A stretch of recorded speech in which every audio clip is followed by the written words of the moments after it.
The Bay bus parked under Old Glory, our schedule is breakfast on the banks of Mobile Bay, breaking up a seagull convention just for fun, and huffing it up the bluff to find Fairhope, Alabama.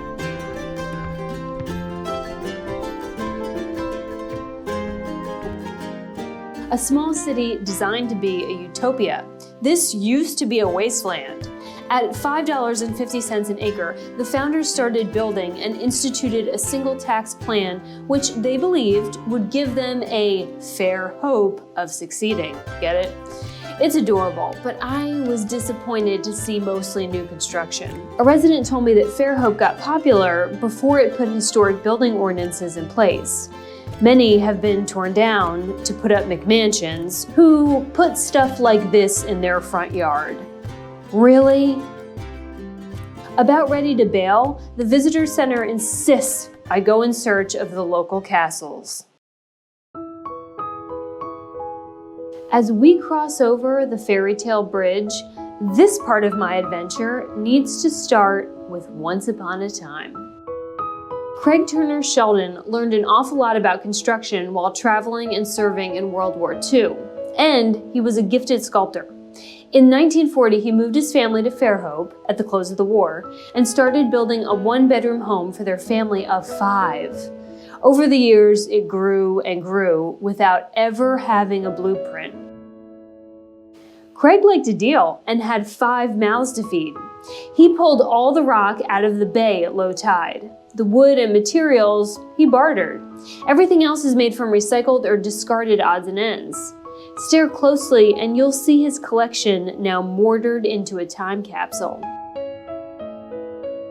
Today his daughters and their families live in the castles, and while you are allowed to take pictures, I am dying to get inside. So I befriend one of the owners who sees me out there being creepy.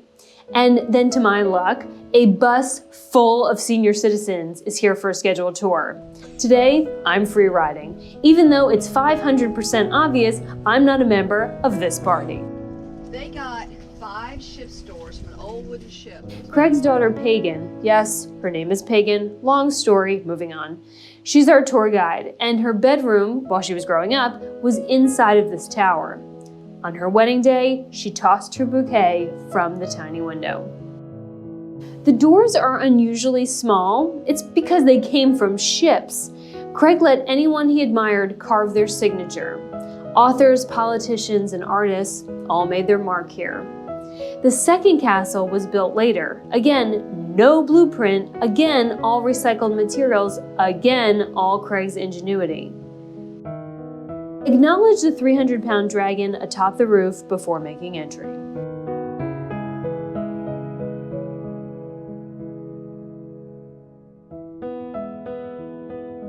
Cross the drawbridge and into Pagan's husband's studio. Dean Mosier paints historic murals that hang in the Smithsonian.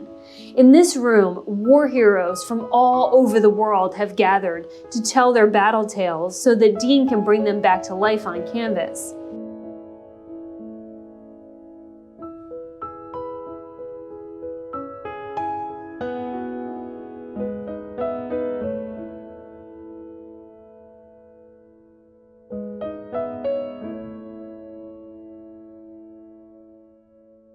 Every corner of the house adds another line to its fairy tale.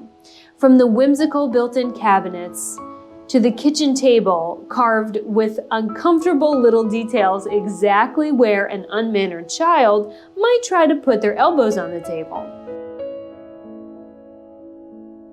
There are 24 steps to climb the tower, and I can assure you, not one stitch of this house was ever built to code.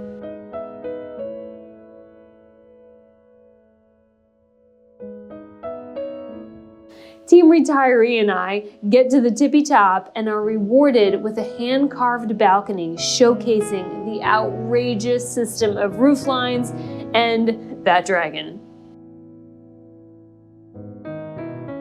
I can't imagine what Craig Sheldon experienced during World War II, but it clearly didn't stutter his ability to see beauty. He transformed debris into a fairy tale. Once upon a time, we built our houses to tell the story of our family's legacy. Our beliefs, values, and history were carved into every detail. Today, we have HOAs and fake sliding barn doors. Generations from now, people will never do tours of vinyl villages, but they will come to see what Craig created.